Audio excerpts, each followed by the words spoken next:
नमस्कार दोस्तों मनुष्य का जीवन एक गूढ़ रहस्य है जिसमें उसके भविष्य और भाग्य की संपूर्ण योजना छिपी हुई है। यह मान्यता है कि हमारा भाग्य हमारे जन्म से पहले ही भगवान द्वारा निर्धारित किया गया है। विभिन्न धार्मिक ग्रंथों और पुराणों में इस विचार को बार बार प्रस्तुत किया गया है कि हमारे जीवन की घटनाएं, हमारे सुख दुख, उपलब्धियां और संघर्ष ईश्वर की एक गहरी योजना का हिस्सा है।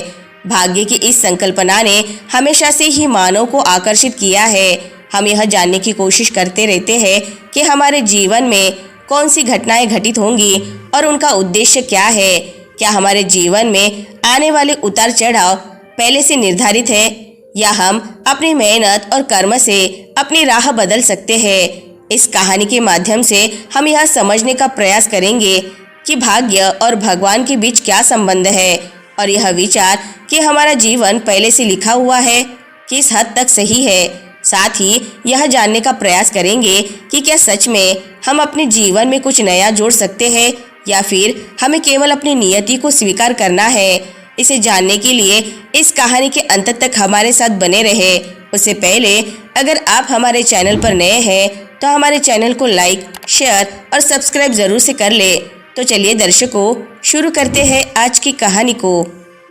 दोस्तों, रामू एक छोटे से गांव का रहने वाला गरीब मजदूर था जो अपनी मेहनत के बल पर शहर में रहकर अपने परिवार का भरण पोषण कर रहा था।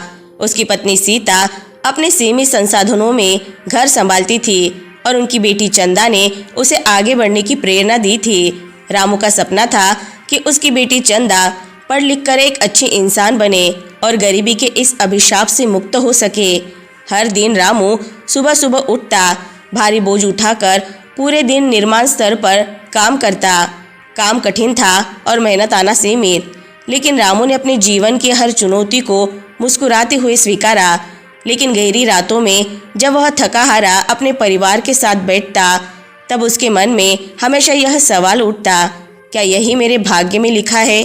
क्या भगवान ने मुझे इस कठिन जीवन के लिए चुना है? एक दिन अचानक रामू को उस जगह से निकाल दिया जाता है जहां वह कई सालों से काम कर रहा था। काम से निकाले जाने की खबर सुनकर वह टूट जाता है। यह पहला मौका था जब उसे अपनी मेहनत पर संदेह हुआ।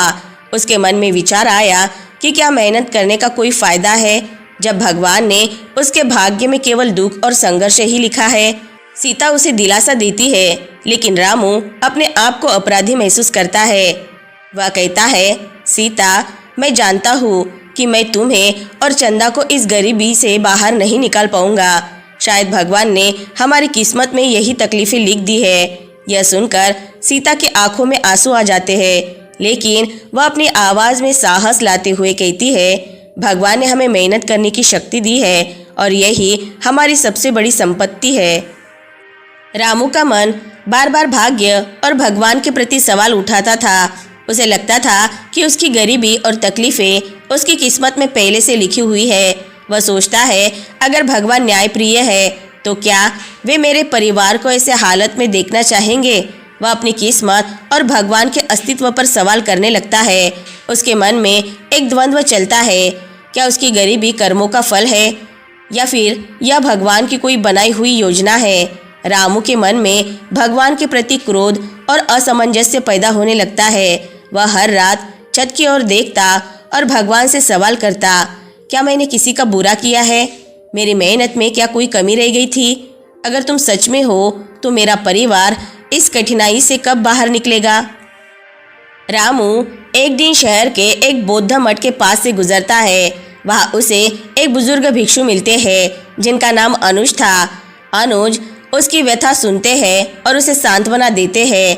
रामू ने उन्हें बताया कि वह अपने भाग्य और भगवान के प्रति निराश हो चुका है और अब उसे यह विश्वास नहीं रहा कि उसकी मेहनत का कोई फल मिलेगा।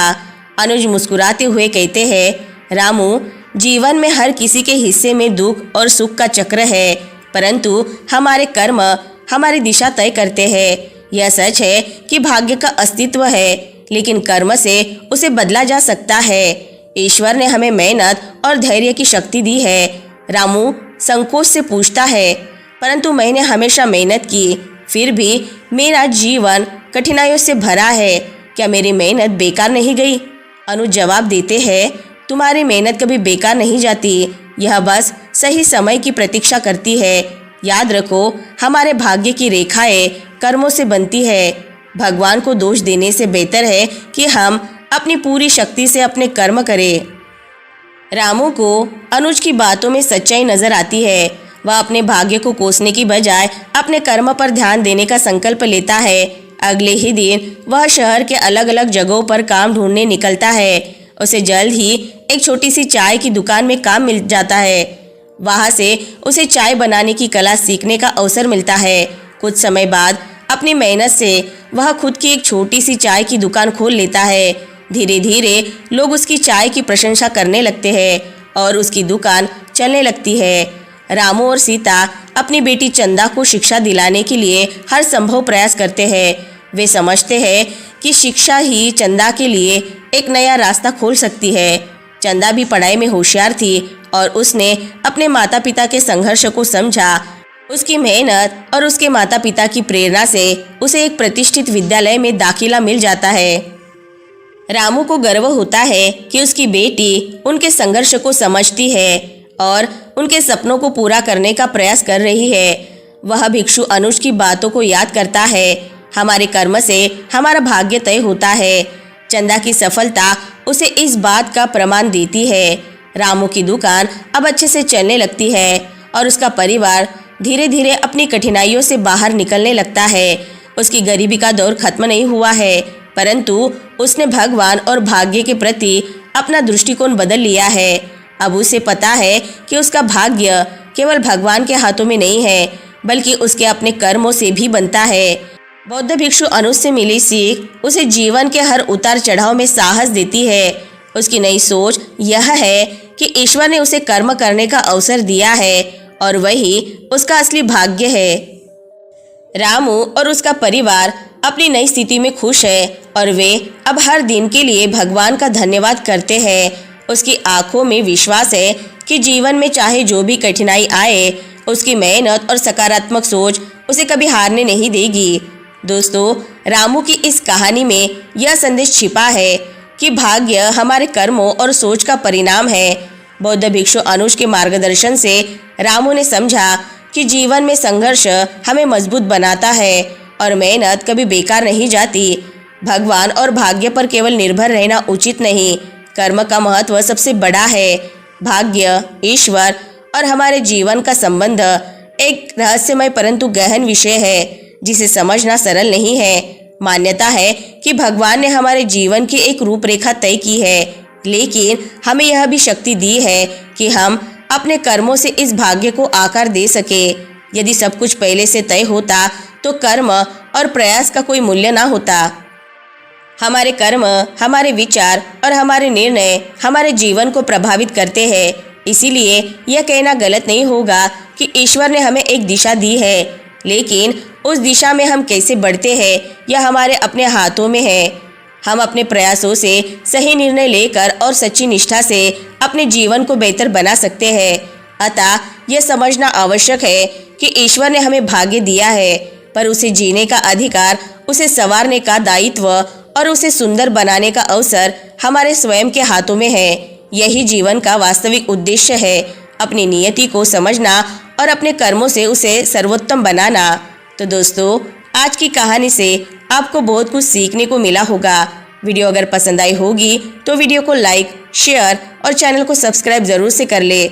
मिलते हैं नेक्स्ट वीडियो में, तब तक के लिए अपना ख्याल रखें। धन्यवाद।